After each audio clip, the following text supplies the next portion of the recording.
NRI Javed Ali की family भी इस हादसे का शिकार हुई है। 6 दिन पहले मां के हार्ट के ऑपरेशन के लिए वो मुंबई आए थे, लेकिन उन्हें ये मालूम नहीं था कि ये उनकी अंतिम भारत यात्रा होगी। अहमदाबाद प्लेन क्रैश में जावेद अली का परिवार भी पूरी तरह उजड़ गया। NRI Javed Ali and family की ये आखिरी तस्वीर है, जिसमें 37 साल के जावेद अली, 35 साल की उनकी पत्नी मरियम अली, 8 साल का बेटा जायद और 4 साल की बेटी अमीन दिखाई दे रही है। अब ये चारों इस संसार में नहीं है, रह गई हैं तो बस यादें। जावेद अली मुंबई के रहने वाले थे, उनकी पत्नी लंदन की रहने वाली थी। शादी के बाद जावेद लंदन में ही सेटल हो गए। 6 दिन पहले ही जावेद अपनी फैमिली के साथ मुंबई आए थे, क्योंकि उनकी मां का हार्ट का ऑपरेशन हुआ था। जिसके बाद जावेद अली ने वापस लंदन लौटने के लिए एयर इंडिया का विमान लिया था, लेकिन किसी को क्या पता था कि ये उनकी अंतिम यात्रा साबित होगी। माँ जी, कौन कौन था आपके परिवार से? भांजा था, बहू थी, पोतरा पोतरी थे। 4 लोग। एक घर के 4 लोग गए ना। आप लोग मुंबई से? हाँ, बम्बई से। मुंबई से यहाँ पहुँचे आप? देखो, इसका 12 तारीख का फ्लाइट था। बॉम्बे से ये वाया गुजरात था। ये गुजरात आया, इसका 1:20 का कुछ फ्लाइट था। ये फ्लाइट में बैठा जब तक हमारा कांटेक्ट हो रहा था इससे। जब ये फ्लाइट उड़ा, उसके थोड़ी देर के बाद 2 बजे के लगभग हमको पता चला कि ये फ्लाइट क्रैश हो गया है। हम लोग सोचे कि कोई और फ्लाइट होगा, ये तो उड़ गया है, लेकिन हमें नहीं मालूम था कि हमारी बदकिस्मती इतनी कि हमारा बच्चा उसी फ्लाइट में है। मेरा सवाल ये है कि मेरा तो बच्चा चला गया और कईयों के बच्चे चले गए। आज इंडियन गवर्नमेंट कर क्या रही है? ये फ्लाइट छोड़ने से पहला उसकी पूरी जांच होती है, चेक होता है। और ये फ्लाइट कोई नज़दीक की नहीं थी, ये लंदन की डायरेक्ट फ्लाइट थी अहमदाबाद से। तो इस फ्लाइट को चेक किया किसने? इसको छोड़ा कैसा गया? इसका इंजन बंद कैसा होता है? फ्लाइट में 2 इंजन होते, इमरजेंसी में वापस फ्लाइट उतरता है, इतना मौका क्यों नहीं मिला? ऐसी क्या टेक्निकल खराबी थी जो चेक नहीं हुई, जो इनके नज़र में नहीं आई? तो ये सवाल उनसे पूछना चाहता हूँ जो ये फ्लाइट के करता धरता थे, ये लोग क्या किए? आज ये पूरे के पूरे जो फ्लाइट के अंदर मरे हैं, डेथ हुई है, लोग जो अपने परिवार से दूर चले गए हैं, उसके जिम्मेदार ये वो लोग हैं जो ये फ्लाइट के करता धरता थे। वो तमाम परिवार जिन्होंने इस दर्द को जिया है, इस दर्द को जी रहे हैं, उनके द्वारा उठाए गए एक एक सवाल बिल्कुल वाजिब है। अहमदाबाद प्लेन क्रैश में जिन्होंने अपनों को खोया, उनके दर्द का अंदाजा नहीं लगाया जा सकता। जिस तरह की कंडीशन में डेड बॉडीज मिली हैं, वो और ज्यादा दर्दनाक है। इस प्लेन क्रैश में 297 लोगों की जान गई। हर मौत के पीछे एक कहानी है, ऐसी कहानी जो दिल तोड़ देती है।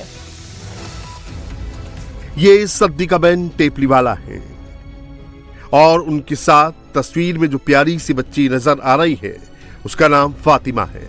फातिमा की उम्र 2.5 साल थी। सद्दिका 4 साल बाद लंदन से वडोदरा अपने ससुराल आई थी। पहली बार अपने दादा से मिलकर नन्ही फातिमा बेहद खुश थी। जल्द वापस आने का वादा करके गई थी, लेकिन किसी को क्या पता था कि ये उसका आखिरी सफर है।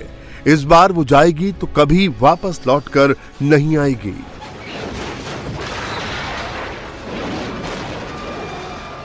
मेरी भाभी भी थी और मेरी बहन भी थी, दोनों रिश्ते में दोनों लगता है मेरा।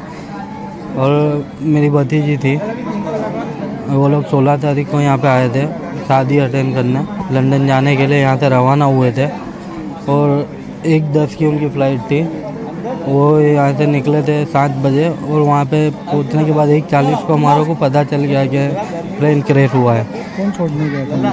वहाँ पे उसके मम्मी, उसके पापा थे, मेरे मम्मी थे, जैसे उसके सासू थे और उसका भाई था। आपकी भतीजी कितने साल की? 2.5 साल की थी। अहमदाबाद प्लेन क्रैश ने 30 सेकंड में 200 से ज्यादा जिंदगियों को खत्म कर दिया। हर तरफ मौत का मंजर और आंसुओं का सैलाब है। प्लेन क्रैश में जिन 241 लोगों की जान गई है, उसमें एक नाम वडोदरा के मंजलपुर की रहने वाली कल्पनाबेन प्रजापति का भी है, जो कल सुबह तक बहुत खुश थी। कल्पनाबेन अपने बेटे से मिलने लंदन जा रही थी। एयरपोर्ट पर उनके पति और उनके दूसरे लड़के उन्हें सी ऑफ करने पहुंचे थे। कल्पना लंदन जाने को लेकर बेहद एक्साइटेड थी। एक दोस्त को फोन करके बता रही थी। व्हाट्सएप पर दोस्तों ने भी उन्हें हैप्पी जर्नी, सेफ जर्नी के मैसेज भेजे थे। लेकिन कल्पना की सारी खुशी 30 सेकंड के अंदर राख में बदल गई। इस प्लेन क्रैश ने उनके पूरे परिवार को जिंदगी भर का ऐसा सदमा दे दिया जो अब कभी भूले नहीं भूलेगा। कल्पना हमारी फ्रेंड है, हम लोग सब जिम में साथ में जाते हैं और अभी जस्ट न्यूज़ में पता चला कैसा हुआ फ्लाइट में। हम लोग सब साथ में थे, मैसेज पे बातें किया हम लोगों ने। कल रूबरू हम लोग आए थे, सब मिले थे उनको ऐसे ही। तो पता चला जैसे बात भी की, फिर 12:30 तक तो हमारी बात भी मैसेज पे हुआ था।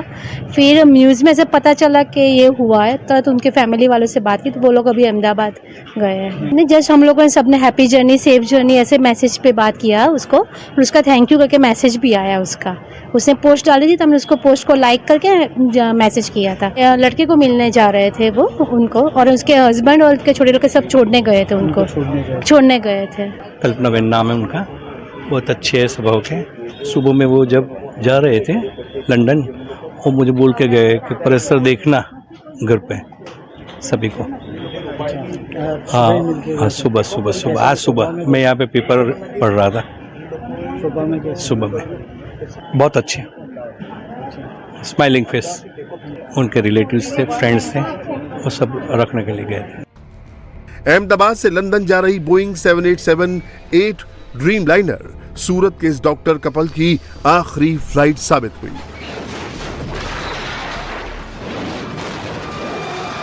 सूरत के रहने वाले डॉक्टर हितेश अपनी पत्नी अनीता के साथ डबल सेलिब्रेशन के लिए लंदन जा रहे थे।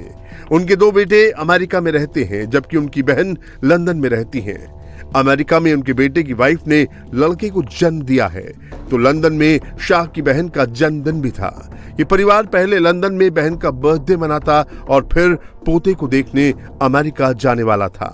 लेकिन हितेश और अनीता ये दोहरी खुशी नहीं मना सके। उनके दोनों लड़के अभी यूएस में है, तो एक लड़के का शायद न्यू बेबी बॉर्न हुआ। उनको मिलने का, उनको देखना था, वो प्रोग्राम बनाया था उन्होंने। फिर लंदन उनकी बहन थी तो उनसे मिलने के लिए गए हैं। तो बोल के गए थे कि 11 से 30 तारीख तक मैं नहीं हूँ, आप ज़रा देख लेना। और जब भी मिलते थे सभी से अच्छे तरह से, सोसाइटी का एक वडील गए ऐसा हमको लगता है। अभी कितना अटैचमेंट था आपके पड़ोसी होने के नाते? सब सुख दुख में सब सोसाइटी के सब प्रोग्राम में शामिल रहते थे और वैसे भी हम हफ्ते में 3-4 बार उनसे पर्सनली भी मिलते थे। उनको हॉस्पिटल का कुछ काम के बाद मिलते तो शाम को बैठने भी आते थे।